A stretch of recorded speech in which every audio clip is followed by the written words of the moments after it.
சென்னை மற்றும் காஞ்சிபுரம் மாவட்டங்களில் இயங்கும் ரேஷன் கடைகளின் வேலை நேரத்தை மாற்றுவது குறித்து ஆய்வு செய்து அறிக்கை அளிக்க கூட்டுறவுத்துறை உத்தரவிட்டுள்ளது. சென்னை மற்றும் காஞ்சிபுரம் மாவட்டங்களில் உள்ள ரேஷன் கடைகள் தற்போது காலை 8:30 மணி முதல் 12:30 மணி வரையிலும், பிற்பகல் 3 மணி முதல் மாலை 7 மணி வரையிலும் செயல்பட்டு வருகின்றன. வேலை நேரத்திற்கிடையே நீண்ட இடைவேளை இருப்பதால் பணி நேரம் 12 மணி நேரமாக நீடித்து மன உளைச்சலை ஏற்படுத்துவதாக பணியாளர்கள் கவலை தெரிவித்துள்ளனர். எனவே வேலை நேரத்தை காலை 9 முதல் பிற்பகல் 1 மணி வரையிலும், பிற்பகல் 2 முதல் மாலை 6 மணி வரையிலும் மாற்ற வேண்டும் என கோரிக்கை விடுக்கப்பட்டுள்ளது. மேலும் வார விடுமுறையை ஞாயிற்றுக்கிழமைக்கு மாற்றவும் கோரிக்கை வைக்கப்பட்டுள்ளது. இதுகுறித்து விரிவாக ஆய்வு செய்து அறிக்கை தாக்கல் செய்ய பதிவாளர் அலுவலகத்திற்கு கூட்டுறவுத்துறை அறிவுறுத்தியுள்ளது. திமுகவுடன் சேர்ந்து இபிஎஸ் ஆட்சி அமைக்க முயன்றதாக அதிமுக முன்னாள் அமைச்சர் சி வி சண்முகம் முன்வைத்த குற்றச்சாட்டுக்கு அக்ரி கிருஷ்ணமூர்த்தி மறுப்பு தெரிவித்துள்ளார். எங்கள் மீது பழி போடுகிறார். இன்னொன்று சொல்கிறார், திமுக கூட்டணிக்கு நாங்கள் தான் சொன்னோம் என்று. இது ஜம்மு காலத்தில் வடிகட்டின பொய், உலகத்துக்கே தெரியும். நீங்க எப்போ போனாலும் கம்யூனிஸ்ட் கட்சியினுடைய தேசிய தலைவர் பரதனை போய் கேளுங்க, விடுதலை சிறுத்தைகள் தலைவருடைய திரு தொல்தொல்மாரமனை கேளுங்க, கம்யூனிஸ்ட் கட்சி தலைவரை போய் கேளுங்க, முஸ்லீம் லீக் கட்சி தலைவரை போய் சொல்லுங்க, ஏன் RS பாரதி போய் கேளுங்க. நாங்களாம் பங்காளிகள். என்னைக்கு நாங்களாம் பங்காளியானோம்? என்னைக்கு பங்காளியானோம்? 4ஆம் தேதியிலிருந்து எடப்பாடியாருக்கும் உதயநிதி ஸ்டாலினுக்கு ஏற்பட்ட அந்த உறவு பங்காளி என்று பேசுகிற அளவுக்கு உருவாக்கிச்சு. செய்த தவறுகளை மறைப்பதற்காக பொதுச் செயலாளர்கள் மீது தொடர்ந்து குற்றம் சொல்லி வருகிறார்கள். இது கண்டிக்கத்தக்கது. திமுக உடனான உணர்வு இல்லைன்னு எடப்பாடியார் சத்தியம் செய்ய முடியுமான்னு கேட்கிறார். நிச்சயமா செய்ய முடியும். நாங்கள் தான் அதற்கு உதாரணம். நாங்கள் தான் கூட இருக்கிறோம். சட்டமன்ற உறுப்பினர்கள் அவரோடு ஒன்றுபட்டு உறுதியாக அவருடைய தலைமையை ஏற்றுக்கொண்டிருக்கிறோம். எந்த இடத்திலேயும் திராவிட முன்னேற்ற கழகத்தினோடு எந்த விதமான பேச்சுவார்த்தையும் அண்ணன் எடப்பாடியார் நடத்தவில்லை. இது 100% உண்மை. தமிழகத்தில் பெட்ரோல் பங்குகளில் UPI உள்ளிட்ட அனைத்து டிஜிட்டல் பண வருதனைகளையும் நிறுத்த பெட்ரோலிய டீலர்கள் சங்கம் முடிவு செய்துள்ளது. தமிழகத்தில் கடந்த சில நாட்களாக சைபர் பிரிவு போலீசார் 800க்கும் மேற்பட்டோரை விசாரணை செய்து வரும் நிலையில் சில பெட்ரோலிய வணிகர்களும் விசாரணைக்கு அழைக்கப்பட்டதாக கூறப்படுகிறது. மோசடி பணம் பல்வேறு நபர்களிடம் கைமாறி இறுதியாக பெட்ரோல் நிலையங்களில் பெட்ரோல் வாங்க பயன்படுத்தப்பட்ட நிலையில் அது தொடர்பாக வணிகர்களை விசாரிப்பது முறையல்ல என பெட்ரோலிய டீலர்கள் சங்கத்தினர் தெரிவித்துள்ளனர். எனவே பெட்ரோலிய வணிகர்கள் மீதான நடவடிக்கைகளை தடுக்க கோரி டிஜிட்டல் பண பரிவர்த்தனைகளை நிறுத்த முடிவு செய்துள்ளதாக தெரிவித்துள்ளனர். இது தொடர்பாக பெட்ரோலிய வணிகர் சங்கத்தினர் முதலமைச்சருக்கும் ஆன்லைன் மூலமாக புகார் அளித்துள்ளனர். திருவாதிரை விழாவை ஒட்டி பிரகதீஸ்வரருக்கு அபிஷேகம் செய்வதற்காக மத்திய நிதியமைச்சர் நிர்மலா சீதாராமன் கங்கை நீரை அரசு தபால் சேவை மூலம் அனுப்பி வைத்தார். பிரதமர் நரேந்திர மோடியின் அறிவுறுத்தலின்படி கங்கை நீர் அனுப்பப்பட்டதாக தெரிவிக்கப்பட்டுள்ளது. தொடர்ந்து தபால் துறையினர் கங்கை நீரை கங்கை கொண்ட சோழபுரம் மேம்பாட்டு குழும தலைவர் கோமகனிடம் வழங்கினர். பின்னர் மேளதாளங்கள் முழங்க கங்கை நீர் ஊர்வலமாக கொண்டு செல்லப்பட்டு வேத மந்திரங்கள் முழங்க பிரகதீஸ்வரருக்கு அபிஷேகம் நடைபெற்றது. இந்த நிகழ்ச்சியில் ஏராளமான பக்தர்கள் கலந்து கொண்டு சுவாமி தரிசனம் செய்தனர். கடந்த ஆண்டு ஆடி திருவாதிரை விழாவில் பங்கேற்ற பிரதமர் நரேந்திர மோடி கங்கை நீரை கொண்டு வந்து பிரகதீஸ்வரருக்கு அபிஷேகம் செய்தது குறிப்பிடத்தக்கது. சதுரகிரி மலையேற பக்தர்களுக்கு தடை விதிக்கப்பட்டுள்ளது.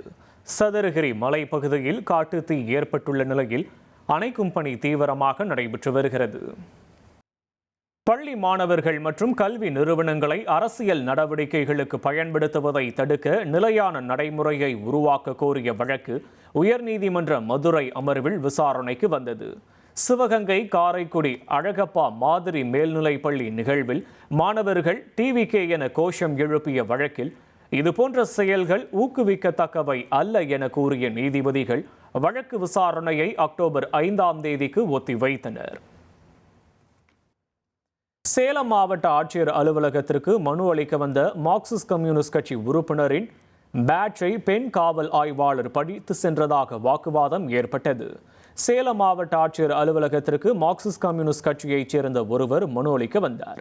அவரிடமிருந்து கட்சி சின்னம் பொறித்த பேட்ஜை பெண் காவல் ஆய்வாளர் ஆனந்த ஜோதி பறித்ததாக கூறப்படுகிறது. இதனையடுத்து பேட்ஜை கொடுக்குமாறு பெண் காவல் ஆய்வாளரிடம் தமிழ்நாடு விவசாயிகள் சங்க மாநில தலைவர் ரவீந்திரன் வலியுறுத்தினார்.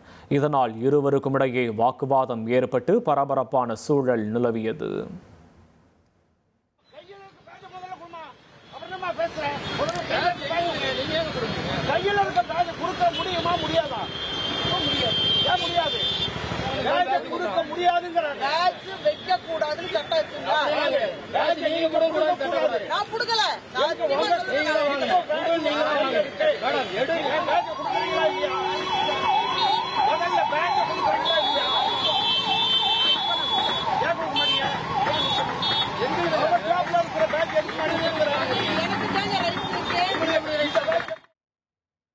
திருப்பூர் மாவட்டத்தில் கடந்த சில நாட்களாக ஆவின் பால் தாமதமாக விநியோகிக்கப்படுவதால் பொதுமக்களும் விற்பனையாளர்களும் அதிருப்தி தெரிவித்துள்ளனர். அதிகாலை 3 மணிக்குள் வரவேண்டிய பால் காலை 7 மணிக்கு பிறகே வருவதால் குழந்தைகள் மற்றும் அலுவலகம் செல்வோர் சிரமப்படுகின்றனர். இந்நிலையில் தாமதம் இனி இருக்காது என ஆவின் நிர்வாகம் தெரிவித்துள்ளது. நேரத்துக்கு நாங்கள் 7 மணிக்கு வாங்கிட்டு போய் அங்கே 20 பேர் 30 பேருக்கு பால் இல்லைன்னு சொன்னா, நான் ஒரு கடைக்காரன் 20 பேர் 30 பேருக்கு இல்லைன்னு சொன்னா, அதே மாதிரி எத்தனை கடை இருக்குது, வர்றவங்களுக்கு கூட இல்லைன்னு சொல்லிட்டு இருக்குது. அது கொஞ்சம் ஏற்பாடு பண்ணி சீக்கிரம் கொஞ்சம் குயிக்கா ஒரு 3 மணிக்கெல்லாம் வர்ற மாதிரி ஏற்பாடு பண்ணி சொல்லுங்க. ஒரு 5 மணிக்குள்ள கொடுத்தீங்கன்னா மக்களுக்கு நமக்கு சம்பளம் வந்துட்டு சௌரியமா இருக்கும். இது லேட்டா அப்படிங்கிறப்ப என்ன பிரச்சனைனா, கூட வாங்காம வந்துட்டு பாத்தீங்கன்னா நமக்கு ஸ்டாக் ஆயிருது. அப்புறம் மறுநாள் பாத்தீங்கன்னா டேட் கம்ப்ளைண்ட் சொல்றாங்க. மறுநாள் நம்ம கொடுத்தோம்னாக்க அந்த டெய்லி வந்து என்ன கம்ப்ளைண்ட் அவங்களுக்கு தான் தெரியும். என்ன கொஞ்சம் சீக்கிரமா கொடுத்தாலும் மக்களுக்கு கொடுக்கறதுக்கு சப்போர்ட்டா இருக்குங்க. சென்னை திருவல்லிக்கேணி சுவாமி சிவானந்தா சாலையில் தனியாக நடந்து சென்ற 20 வயது இளம்பெண்ணிடம் 1 சவரன் தங்கச் சங்கிலியை பறித்த நபரால் பரபரப்பு ஏற்பட்டது. செயினை பறித்த நபர் தப்பியோட முயன்றபோது பெண் கூச்சலிட்டதை தொடர்ந்து பொதுமக்கள் அவரை பிடித்து தாக்கி காவல் நிலையத்தில் ஒப்படைத்தனர். விசாரணையில் அவர் திருவல்லிக்கேணியைச் சேர்ந்த ராமமூர்த்தி என்பது தெரியவந்தது.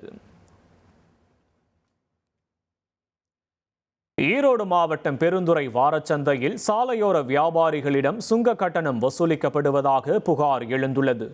வாரச்சந்தையை குத்தகைக்கு எடுத்துள்ள சக்திவேல் கடைக்கு 50 முதல் 100 ரூபாய் வரை வசூலிப்பதாக கூறப்படுகிறது.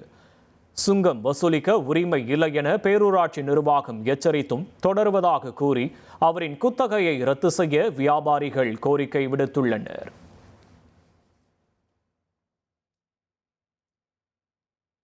கிருஷ்ணகிரி மாவட்டம் போச்சம்பள்ளி அருகே தென்பெண்ணை ஆற்று வெள்ளத்தில் தடுப்பணை அடித்து செல்லப்பட்டதால் விளாங்குடி கிராம மக்கள் விவசாய மற்றும் குடிநீர் இன்றி தவித்து வருகின்றனர்.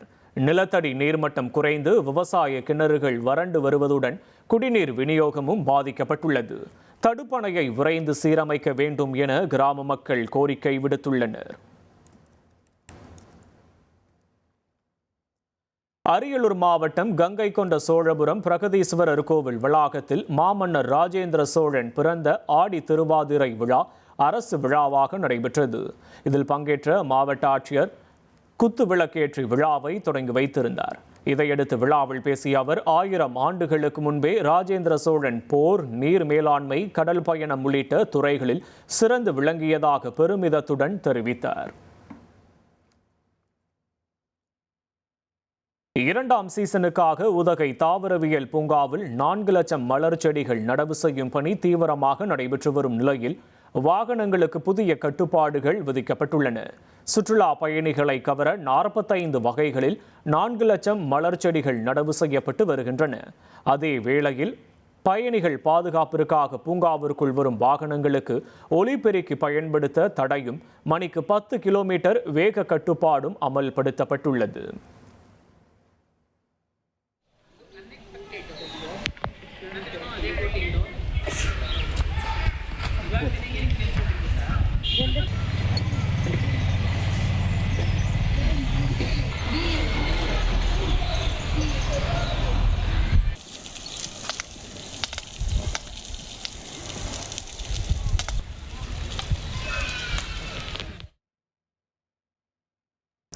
கன்னியாகுமரி மாவட்டத்தில் இந்த ஆண்டில் மட்டும் இதுவரை 1 கோடி ரூபாய் மதிப்பிலான 580 செல்போன்கள் மீட்கப்பட்டு உரியவர்களிடம் ஒப்படைக்கப்பட்டுள்ளதாக எஸ்பி தெரிவித்திருக்கிறார்.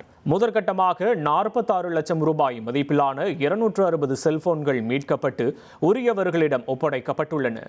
செல்போன் காணாமல் போனால் பொதுமக்கள் பதற்றம் அடையாமல் காவல் நிலையத்திலோ அல்லது ஆன்லைனிலோ புகார் அளிக்கலாம் என்று எஸ்பி அறிவுறுத்தினார். செல்போன் காணாமல் போனால் எந்த விதமான பதட்டமும் அடையாமல் உடனடியாக அருகாமையில் உள்ள காவல் நிலையங்களை தொடர்பு கொண்டு மனுக்கள் அளிக்க வேண்டும். அப்படி இல்லை என்றால் தமிழ்நாடு சிட்டிசன் போர்ட்டல் வந்து கம்ப்ளைண்ட் கொடுக்கலாம். அப்படியும் இல்லைன்னா CEIRனு ஒரு போர்ட்டல் இருக்கு. அந்த போர்ட்டலில் போயிட்டு நம்மளோட IMEI நம்பர் போட்டு பிளாக் பண்ணா நம்மளோட மொபைல் ஃபோன் வந்து மிஸ்யூஸ் பண்ணாம அதை தடுக்க முடியும். பட் சேம் டைம் வந்து அந்த காணாமல் போன மொபைல் ஃபோனை வந்து நம்ம மீட்க முடியும். இனி செல்லும் இடமெல்லாம் செய்தி.